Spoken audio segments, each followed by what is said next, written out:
Okay, hello everyone. My name is Sunarningsih.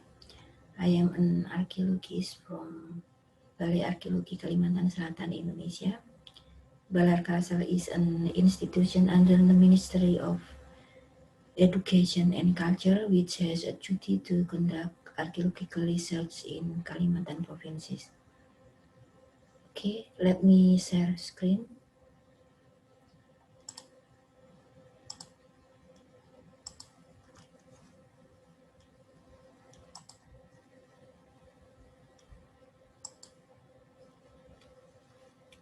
Today, my presentation title is The Extinct of Fortified Dwelling, Kotta or Kuta in Southeast Kalimantan. Map on the left is Kalimantan Island, and the shade with red lines is southern part. I have been conducting field research in those areas for about 12 years. Okay, next slide. The locus of my research is along the three rivers, Barito, Kapuas, and Kahayan, where Dayak as indigenous people had lived in Kampung and Kuta. Kampung was a village without fence, and Kuta was a settlement surrounded by fence of ironwood poles. I put the drawing of Kuta from Swan report. See the figure on the right here. The picture depicts a situation of small Kuta with long houses surrounded by huge fence and completed by exit and place of God. The research aims to explain how Kuta became extinct and to discover the affecting factors. The data were collected from historical sources and also from archaeological data. Then it was analyzed qualitatively. Okay, next slide. I talk about the result here. Based on historical power, there were some different passes that have been true by Dayak people along those three rivers. Firstly, Dayak power. Dayak people didn't leave written sources, they only have oral history. One of the famous indigenous power in the Barito River was Nansarunai. This power belonged to Maanyan group, known from oral history called Wadian. It is an ancient song. The song mentioned that Nansarune rusak Jawa. It means that Nansarune was defeated by Javanese outsider from Majapahit. Maanyan, who couldn't accept the new power, have moved to the upstream of Barito, built their new villages in Dusun Ulu district. Where was location of Nansarune and what kind of shape of this early state center are still in history.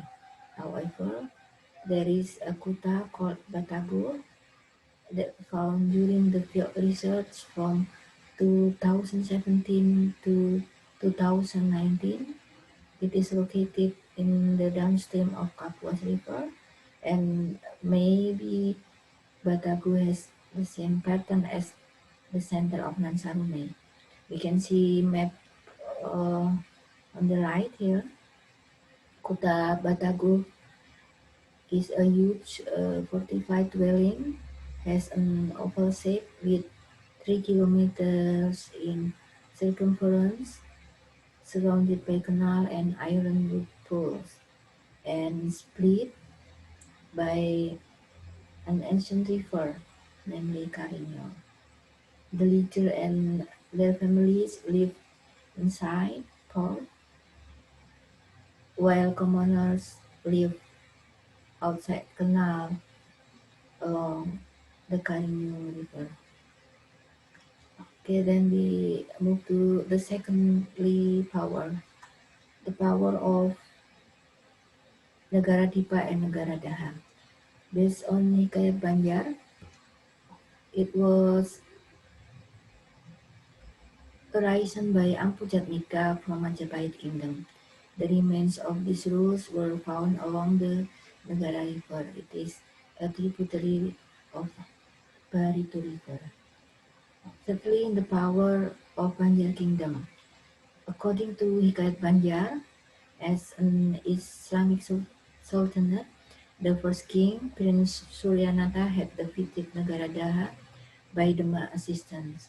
The kingdom exists between 1525 until 1865. Fourthly, the entering of VOC. Dutch first came to Banjarmasin with a purpose for spices trading. And then in 1612, VOC attacked Banjarmasin. Then the palace of Banjar Kingdom had been moved to Martapura.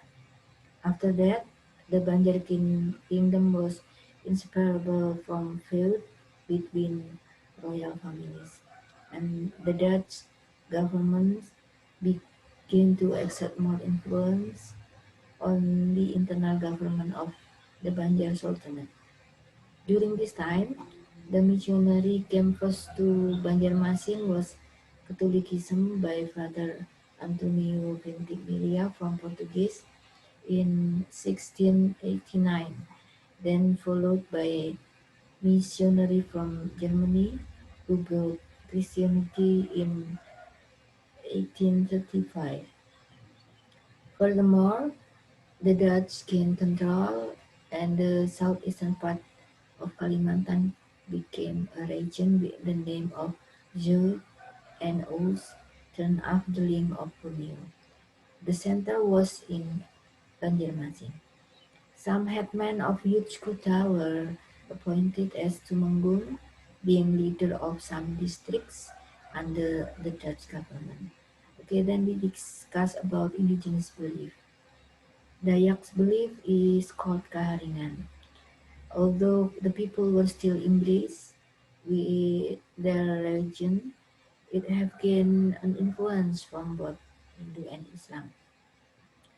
It was appear on the name of their god, Hatala or Manhatala, which was the combining from Hatara or Mahatara and Allah Ta'ala. Other parts of their belief remains preserved. Their requirement of kayo or headhunting and asan or warfare as a complement of life and death cycle still exists. Those activities cause unstable condition in their socio-political life. The establishment of fortified dwelling was also impact of Kayo and Asan activities. Kuta has functioned for defense, and Kayo was headhunting with a small group between 3 or 5 to 8 people attacking without prior warning, while Asan attacked with large groups. Some groups had taken part and reported with prior warning. The attack of Asan was usually aimed to certain fortified dwellings or Kuta.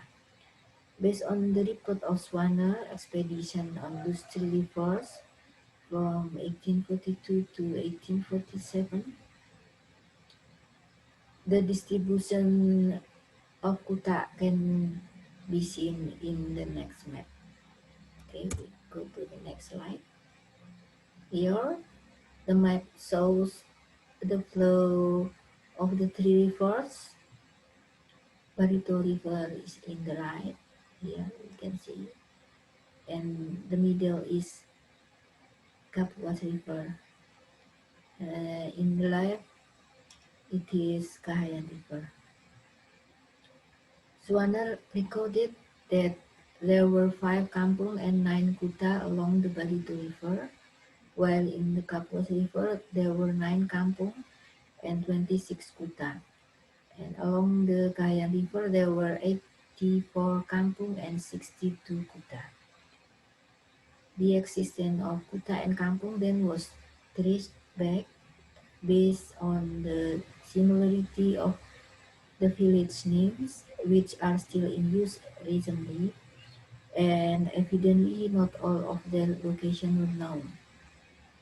We can see here the red dots, daerah Kuta, most of them located on the upper stream. There are some in the downstream, and all were in the periphery area. Okay, we go to the next slide. We can see in this slide that there are two kuta that have been excavated by Balai Kalsel Hantapang in 2016 and Mapot in 2017. Those kuta have square shape and built by small group that belong to Ngaju. The location are in Rungan Hulu River. It is a tributary of Kahayan River. Based on the carbon dating analysis, Mapot came from 5th to 20th century, while Hantapang was from 15th to 20th century AD. A very long occupation, and Kuta Hantapang was inhabited until the last Tiba ceremony held in 1932. Tiba is a secondary funeral. The Sawana report only mentioned the headman named from Big Kuta, so the leaders of Hantapang and Mapot were not mentioned.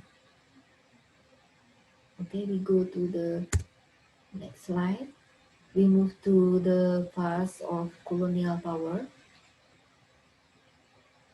So although some Dayak people have changed their belief into the new religion brought by missionaries during the Banjar War, Dayak under Toemenggung group were assisting Banjar Kingdom under the Christian group. Their kinship relation remained close. Thus, when Banjar Kingdom was dissolved and the Dutch government was in full control, a piece of agreement could be held at Tumbang Anoi in 1894. It contains of headhunting, warfare, and slavery prohibition. From the document, the figure on the right, you can see it is Tumbang Anoi. It appears that this batang was also surrounded by a height fence.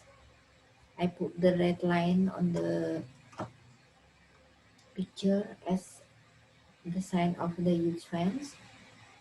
Batang Tumbang Anoi was also fortified dwellings.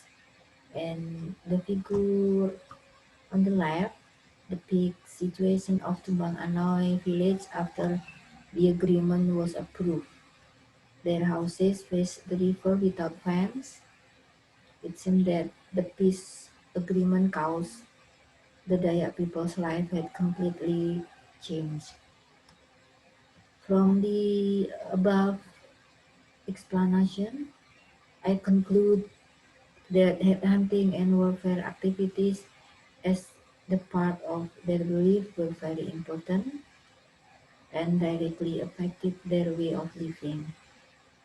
Kuta that was intended as defense was also being a symbol of the owner's status, strength, and prestige.